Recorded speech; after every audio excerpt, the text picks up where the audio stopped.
बुरा लग रहा है मॉम कि विकास नशे का सहारा लेकर अपनी जिंदगी खराब कर रहा है।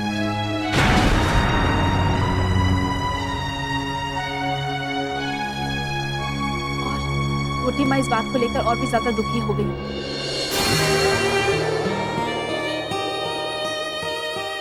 मॉम, मुझे तो इस बात का अफसोस है कि आज विकास नशे का सहारा लेकर खुद को बर्बाद कर रहा है।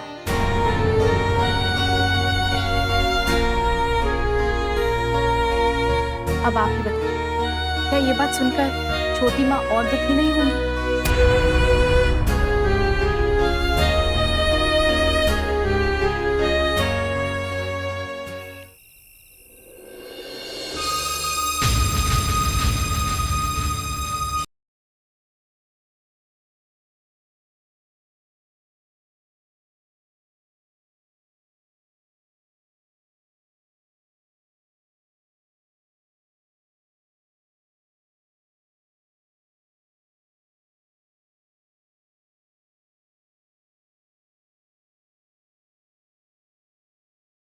वाह मम्मा वाह, क्या बात है, क्या बात है।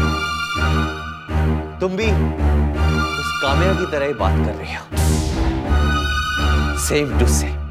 कितने संजोग की बात है ना, जैसे वो बोलती है वैसे ही तुम भी बोल रही हो। हाँ, मुझे तो ऐसा लगता है कि आप भी वही चाहती हैं जो वो काम्या चाहती है, कि ये सारी जायदाद काम्या के नाम हो जाए। क्यों क्यों? हाँ? जायदाद का फैसला जब होना होगा तब हो जाएगा, लेकिन मैं देख रही हूँ तुम्हारी आदतें दिन ब दिन बिगड़ती चली जा रही हैं। अरे मामा, चोट लगी है मुझे, चोट लगी है, ठेस पहुंची है मुझे। इस घर में आता हूं ना तो भी मुझे जरा भी सुकून नहीं मिलता। अकेला हो गया हूं मैं, एकदम अकेला। यहाँ पे कोई भी मेरा नहीं है, सब पराये है, सब पराये, और सबके सब मुझे अपना दुश्मन समझते हैं। मामा, दुश्मन, मुझे अपना दुश्मन समझते हैं।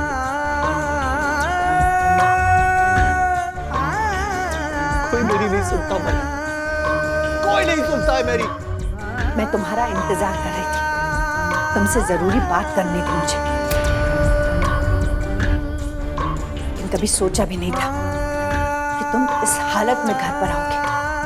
अरे मेरी हालत को क्या हुआ है मामा, क्या हुआ है मेरी हालत को? होश में हूं मैं, बिल्कुल होश में हूं। बोलो क्या बात करनी है। अगर तुम होश में हो तो शिवानी याद है तुम्हें? कौन शिवानी? एडवोकेट हंसराज की बेटी। वो लोग कल तुमसे मिलने आ रहे हैं, उसी बारे में बात करनी थी। मामा, मुझे कुछ याद नहीं आ रहा इस वक्त, मुझे कुछ याद नहीं आ रहा। हम लोग कल बात करेंगे मामा। गुड नाइट मामा।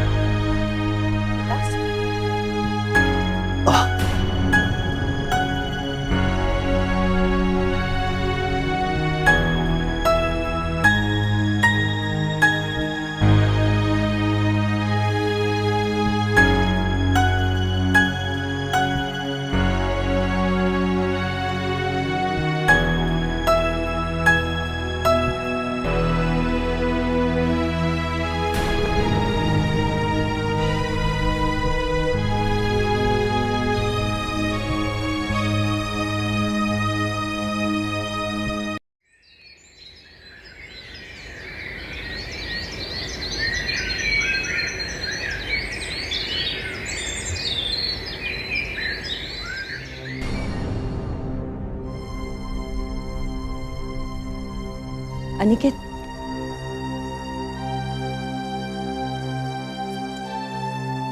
अनिकेत, तुम्हें हंसराज जी याद हैं, तुम्हारे पापा के दोस्त? हाँ, कहिए। वो उनकी बेटी है ना शिवानी, उसका फोन आया था। तुम्हारे पापा के गायब होने की खबर उन तक भी पहुंच गई है, इसलिए उसने फोन किया था। कह रही थी कि उसके पापा कहीं बाहर से आने वाले हैं, तो कल वो घर पर आना चाह रहे हैं। ठीक है माँ, वो पापा के दोस्त हैं, यहाँ आ रहे हैं, मिलना चाहते हैं, अच्छी बात है, लेकिन आप मुझे ये सब क्यों बता रही हैं? दरअसल तुम्हारे पापा और हंसराज जी के बीच में ये बात हुई थी कि विकास की शादी शिवानी से करा देनी चाहिए, पर हालात ऐसे हो गए कि बात आगे ही नहीं बढ़ी। तो मैं ये सोच रही थी कि अगर वो कल आ ही रहे हैं तो बात को आगे क्यों ना बढ़ाएं। देखो माँ, ये विकास की शादी की बात है, तो जो भी फैसला वो विकास ही करेगा। मुझसे इसके बारे में बात करके क्या फायदा? हाँ भाई, ये बात भी सही है। अब जिसको शादी करनी है फैसला ही वही करेगा। जीजी, ऐसे माहौल में हमें शादी की बात नहीं करनी चाहिए।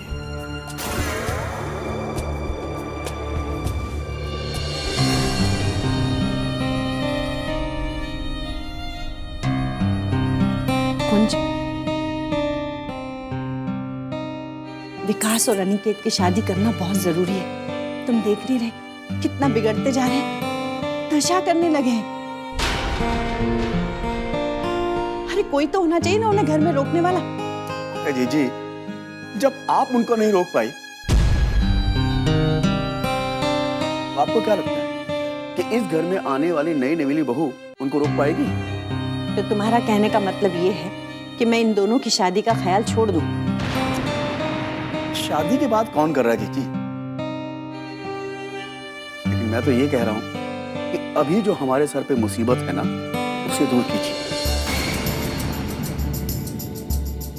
आप शादी तय करेंगे, और जानती है ना काम मैंने क्या कहा था? उसने कहा था कि मैं इस घर में किसी को भी बहू बन के नहीं आने दूंगी। जी, आप जो सोच रही है ना, उससे मुझे कहावत याद आ गई, आपने भी सुनी होगी कि दूध का जला छाछ कभी फूंक फूंक कर पीता है। अगर ऐसी बात है ना, तो मैं काम्या से बात करूं। ओ जीजा, क्यों बात को आगे बढ़ा रही हैं? आप शादी तय करेंगी और वो शादी में रुकावटें पैदा करेंगे। फिलहाल मेरे हिसाब से जल्दबाजी करने की जरूरत नहीं है।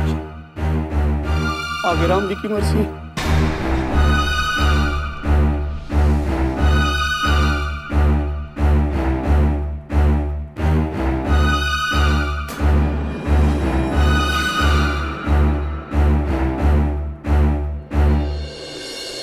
ये क्या कह रही हैं आप? विकास ने फोन करके धमकी दी? हाँ, वो बहुत नशे में था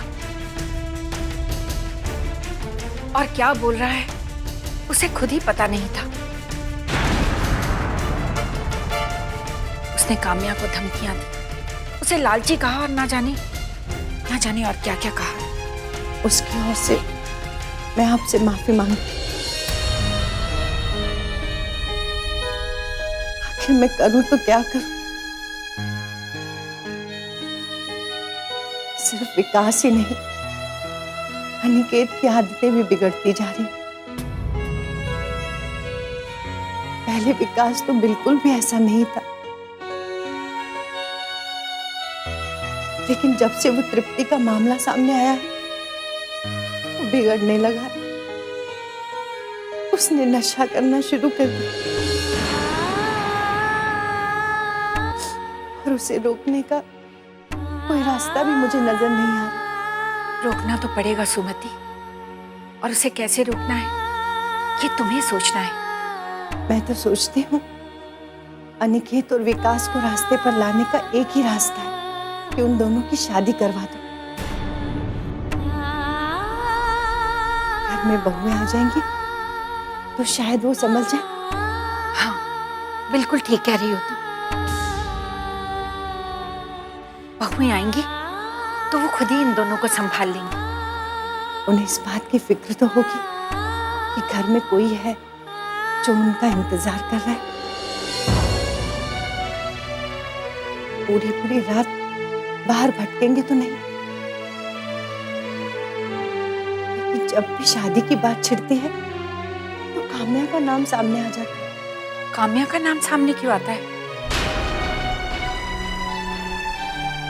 उसने ऐसा क्या किया है? मैं जानती हूँ काम्या ने कुछ नहीं किया, लेकिन काम्या की वो बात सबके दिलों में घर कर गई है कि वो किसी भी लड़की को हमारे घर की बहू नहीं बनने देगी। और मैं जिस किसी भी रास्ते पर चलना चाहती हूँ, रुकावटें पहले से ही वहां खड़ी होती हैं। हो सकता है काम्या ने गुस्से में कहा होगा, लेकिन तुम फिक्र मत करो, हमारी तरफ से कभी कोई रुकावट नहीं होगी।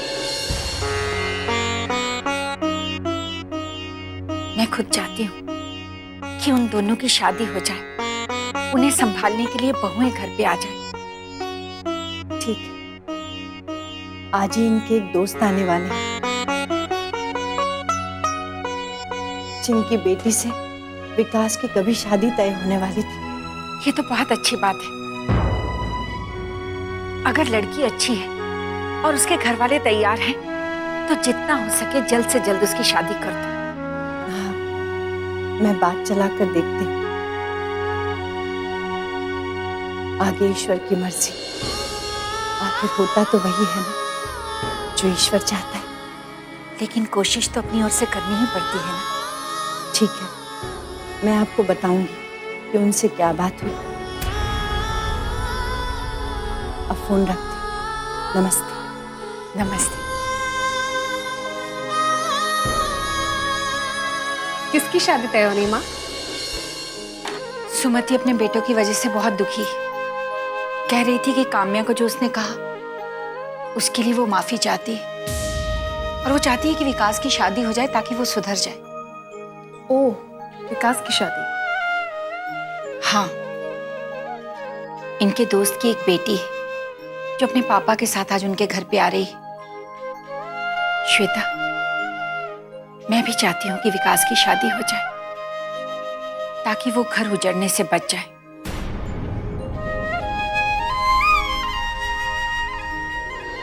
अनिकेत, ये जायदाद की बात।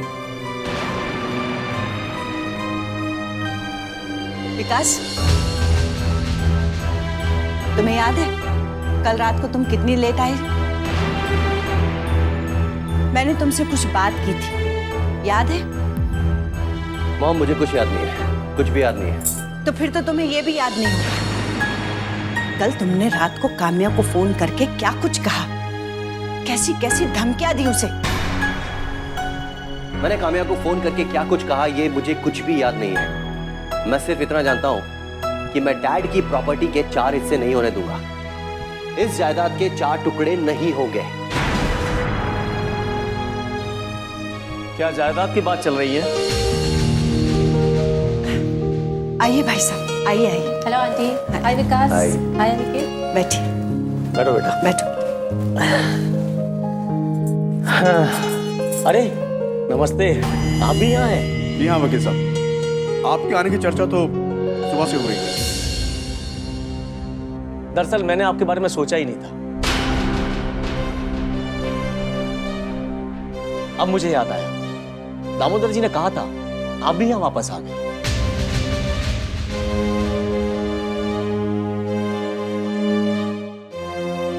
आप लोग बैठिए, मैं चाय नाश्ता लेकर आती हूँ। अरे अरे नहीं बहन जी, आप परेशान मत होइएगा, बैठिए ना।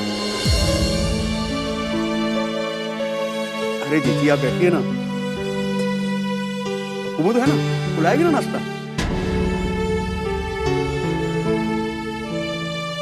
ऐसा कैसे हो गया बहन जी? दामोदर जी को घर छोड़कर जाना पड़ा?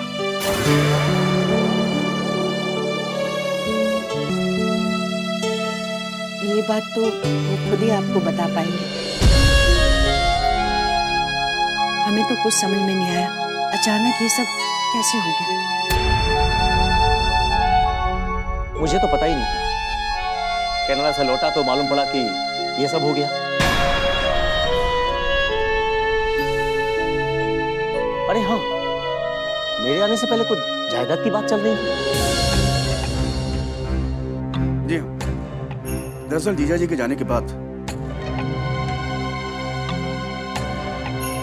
कुछ भूले बिसरे लोगों ने रिश्तेदारी की दुहाई देते हुए उनकी जायदाद पर अपना हक होने का दावा किया है।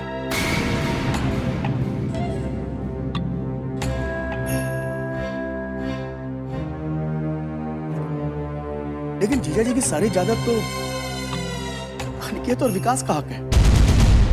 लेकिन अब एक काम्या नाम की लड़की उनकी बेटी होने का दावा करते हुए इस जायदाद के 4 टुकड़े करना चाहती है।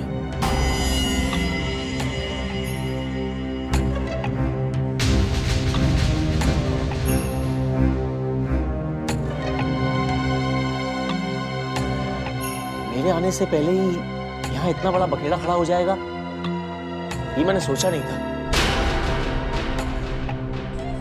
ये सब इसलिए हुआ कि मैं पूना में नहीं था, मैं कनाडा गया हुआ था। हम तो समझे नहीं भाई साहब। आपको तो मालूम है बहन जी, मैं उनका दोस्त ही नहीं था, बल्कि उनका कानूनी सलाहकार भी था।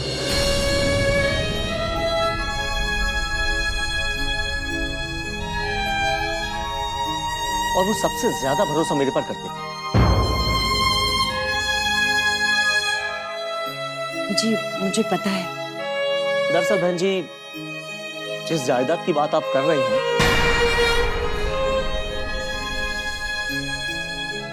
उसका फैसला वो पहले ही कर चुके।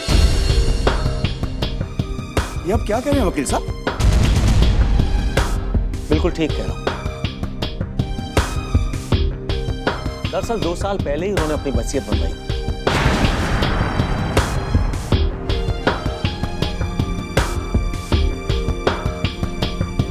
लगभग 2 महीने पहले वो मेरे पास आए थे।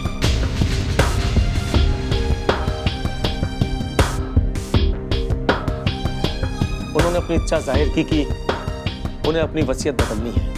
मैं उन्हें ना कैसे कर सकता?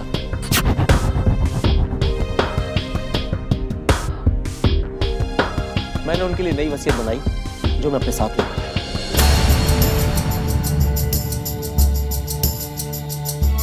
आपको कैसे पता चला कि पापा घर छोड़कर चले गए?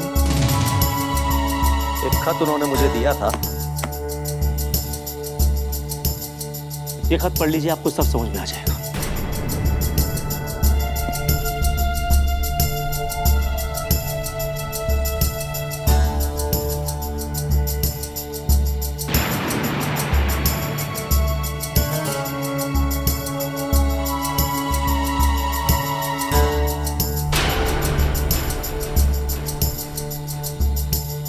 कनाडा से लौटने के बाद मुझे एक खत मिला। दामोदर जी ने इस खत में लिखा था कि वो घर छोड़कर जा रहे हैं, जहां उन्हें सुकून मिल जाए।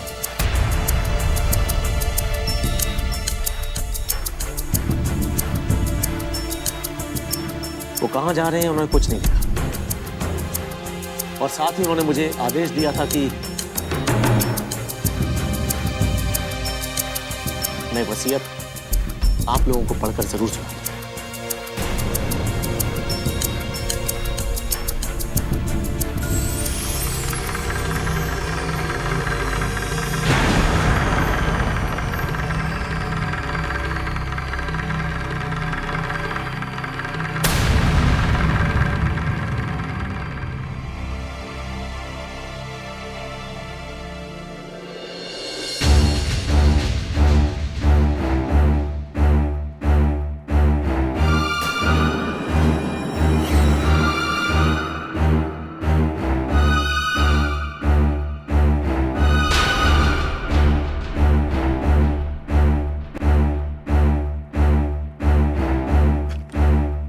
अब ये वसीयत की बात कहां से आ गई?